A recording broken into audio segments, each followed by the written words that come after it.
لیکن حقائق حقائق ہوتے ہیں, وہ تلخ بھی ہوتے ہیں. علی کہاں چلے گئے جن علی کو تیار کرنے کے لیے محمد مصطفیٰ علیہ السلام کے خاندان کے ایک فرد نے, جو غلام محمد بھی تھا اور جو حضرت حسین کی اولاد میں تھا, اس نے جب آغاز کیا تھا ایک کالج کا, تو ضرور اس میں نام میں اینگلو کا لفظ بھی تھا, لیکن ظاہر ہے اس کا ارادہ تھا کہ انگریزی کو مسلمان بنانا ہے, سائنس کو مسلمان بنانا ہے, تمام علوم کو اسلام سے روشناس کرنا ہے, علوم کو زمزم سے غسل دینا ہے, اور قرآن کی حکمرانی اور لا الہ الا اللہ کے جھنڈے تلے جو اسکول بنے گا, جو کالج بنے گا, جو یونیورسٹی بنے گی, اسے تسلیم کیا جائے گا, ورنہ ملت اس کو رد کر دے گی. آج جو شروع ہوئی تھی وہ یہاں سے شروع ہوئی تھی, لیکن اکثر یہ ہوتا ہے کہ جو اصل پوائنٹ ہے اس پوائنٹ سے لوگ آگے بڑھ جاتے ہیں اور بات شروع کر دیتے ہیں 1817 سے, جب سید احمد حسینی پیدا ہوئے ایک حسینی گھرانے میں, اور پھر بات شروع کرتے ہیں 1898 کی, جب ان کی وفات ہو گئی. اور ظاہر ہے کہ یہ زندگی, اس زندگی کا ایک رخ تھا, جیسے حضرت مولانا محمد قاسم نانوتوی رحمۃ اللہ علیہ کی زندگی کا ایک فیصلہ تھا, ایک قرارداد تھی. ایک طرف وہ لوگ تھے جنہوں نے یہ طے کیا کہ انگریز غاصب ہے, ظالم ہے, ہمیں ان سے ٹکر لینا ہے, ہمیں ان مجرموں کو ملک سے نکال کر باہر پھینکنا ہے. اور انہوں نے ہمارے مدرسوں پہ ڈاکے ڈالے, انہوں نے ہماری عدالتی سسٹم کو تباہ کیا, انہوں نے ہمارے کلچر کو برباد کر دیا. اس لیے ہمیں ایسے ادارے قائم کرنے ہیں اور قوم کی مدد سے قائم کرنے ہیں جو پوری آزادی کے ساتھ قرآن کی تعلیم دیں, حدیث کی تعلیم دیں, فقہ کی تعلیم دیں. یہ سوچ مولانا محمد قاسم کا تھا. وہ شاگرد تھے مملوک العلی, مولانا مملوک العلی کے, جو دلی کالج کے ایک استاد تھے. اور سر سید احمد خان بلکہ مولانا سید احمد حسینی رحمۃ اللہ علیہ بھی مولانا مملوک العلی کے شاگرد. انہوں نے بھی دلی کالج میں ان سے پڑھا, انہوں نے بھی دلی کالج میں ان سے پڑھا. ان کے بھی سبجیکٹ وہی, ان کے بھی سبجیکٹ وہی. لیکن جب وہ سید احمد 40 سال کے تھے تو انہوں نے وہ دور دیکھا جس کو ہمارے نادان لوگ بغاوت کا دور کہتے ہیں, اور کچھ اتنے نادان ہیں کہ اس کو کہتے ہیں غدر. جب غدر ہوا, غدر کون کرتا ہے؟ غدر تو غدار کرتا ہے. اور باغی وہ کہلاتا ہے جو صحیح حکومت کے خلاف کھڑا. تو کیا مسلمان باغی تھے؟ انگریزوں کے باغی تھے؟ وہ انگریز, وہ لچے, وہ بدماش, وہ مجرم, اس ملک کی دولت کو لوٹنے والے اور اس کی ثقافت کو تباہ کرنے والے, کیا ان کی حکومت کے خلاف مسلمان بغاوت کر رہے تھے؟ مسلمان اپنی ملکیت لینا چاہتے تھے, مسلمان اپنا ملک واپس لینا چاہتے تھے. آج اگر لوگ اندولن کرتے ہیں, ریلی نکالتے ہیں, تو آپ کہیں گے کہ حکومت وقت کے خلاف یہ بغاوت ہو رہی ہے. ظاہر ہے کہ بغاوت نہیں. اور جو لوگ قدر کا لفظ بولتے ہیں بہت ہی نادان ہیں. ان کو تو چاہیے کہ ابھی مکتب میں ان کی تعلیم کا انتظام کیا جائے اور قرآنی نظام سے ان کو واقف کرایا جائے. حقیقت یہ ہے کہ مسلمانوں کی جو آخری کوشش 1857 میں تھی, اور وہ ایک مذبوحی کوشش تھی کہ جب کسی جانور کو ذبح کیا جاتا ہے تو تڑپتا ہے اور تھڑکتا ہے اور اس کا تیزی سے خون بہتا ہے. جب یہ وقت آیا 1601 سے 17ویں صدی کے آغاز سے انگریزوں نے اپنا سلسلہ تجارت کا شروع کیا. دھیرے دھیرے وہ قلعے بناتے چلے گئے, ہتھیار سپلائی کرتے گئے. وہ ٹیررسٹ تھے جو برطانیہ سے خفیہ طور پر ہتھیار لا رہے تھے اور اس ملک میں قلعے بنا رہے تھے اور اپنی فوج تیار کر رہے تھے. اور 1757 میں انہوں نے ہم سے بنگال چھین اور 1799 میں ٹیپو سلطان نے ان سے ٹکر لی تو انہوں نے ان کو شہید کر دیا اور کرناٹک و میسور اپنے ہاتھ میں لے لیا. اور سلطان ٹیپو شہید کی لاش پر کہا آج سے ہندوستان ہمارا ہے. اور پھر صرف 3-4 سال میں 1803 میں دلی کے لال قلعے پر انہوں نے اپنا جھنڈا لہرا لیا. یہ 1803 کی وہ تاریخ ہے جب دلی کی مسجد میں قرآن کا درس دینے والے حضرت شاہ ولی اللہ کے فرزند ارجمن حضرت شاہ عبدالعزیز صاحب نے یہ فتویٰ دیا کہ ہندوستان دارالحرب ہو چکا ہے، اب یہ انگریز حربی ہے، جنگجو ہے، تمام مسلمانوں پر فرض ہے، ہندوؤں پر بھی فرض ہے کہ وہ ان انگریزوں سے جنگ کریں۔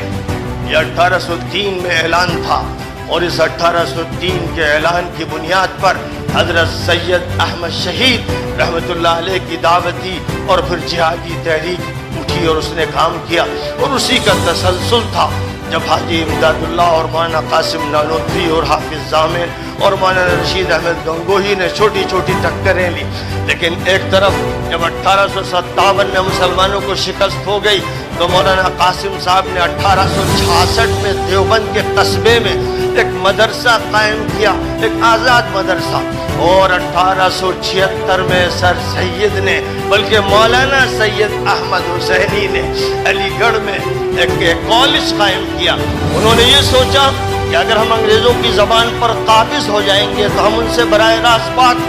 کریں گے، اور یہ بات ہماری برابر کی ٹکر کی بات ہوگی، اور جب ہم اس پوزیشن میں ہو جائیں گے تو ہم پھر اپنا حق خود بخود لے سکیں گے، ہم اپنی ترجمانی کر سکیں گے۔ اس وجہ سے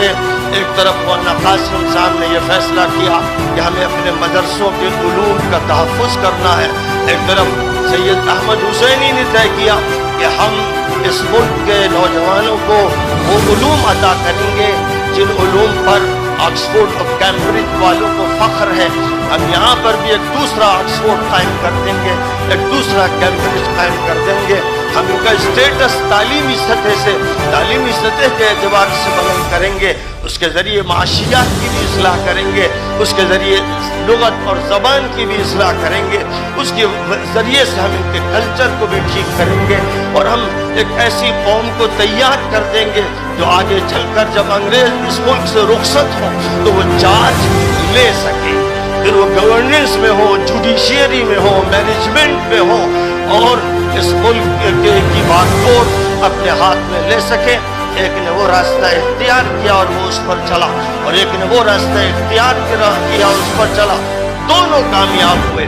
آج ہزاروں شاخیں دارالعلوم کی بھی ہیں ملک کے چپے چپے پر اور بیرون ملک، اور اسی طرح سید احمد حسینی نے جو کالج قائم کیا اس کو یونیورسٹی بننا مقدر تھا، وہ یونیورسٹی بنی، اور ایک تعلیمی اور ادبی تحریک وجود میں آئی جس کے نتیجے میں سینکڑوں اسکول قائم ہوئے ہندوستان میں، کیرالہ سے لے کر کشمیر تک اور بمبئی سے بنگال تک بے شمار اسکول وجود میں آئے۔ آج ضرورت ہے کہ مراد آباد میں گلشن اسکول نہیں بلکہ مراد آباد میں علی گڑھ مسلم یونیورسٹی کا ایک مصنع تیار کیا جائے، ہر 100 200 300 میل پر ایک یونیورسٹی کا قیام ہونا چاہیے، اور اچھے سے اچھے کالجز کو قائم کرنا چاہیے، اور اس تعلیم کے قافلے کو پوری قوت کے ساتھ لے کر آگے بڑھنا چاہیے۔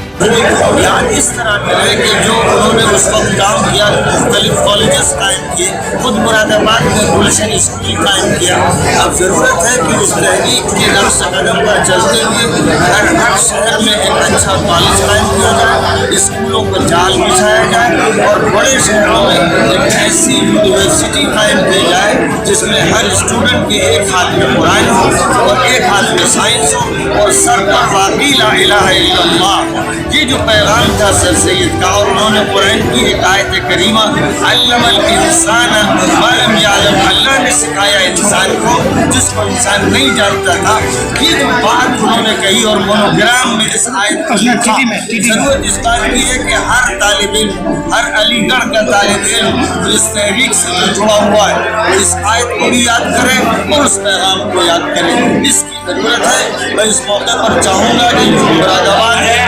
یہ بات طے کر لیں کہ مراد آباد میں ہم ایک یونیورسٹی قائم کریں۔ سر ایک سوال یہ ہے کہ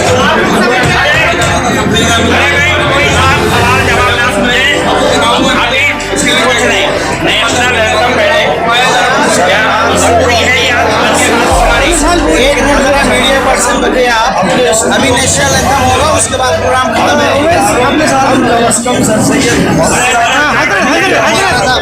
آپ صوفی اسلامی بورڈ کا سمرتھن کرتے ہیں، اپنی آئس کا سمرتھن کرتے ہیں،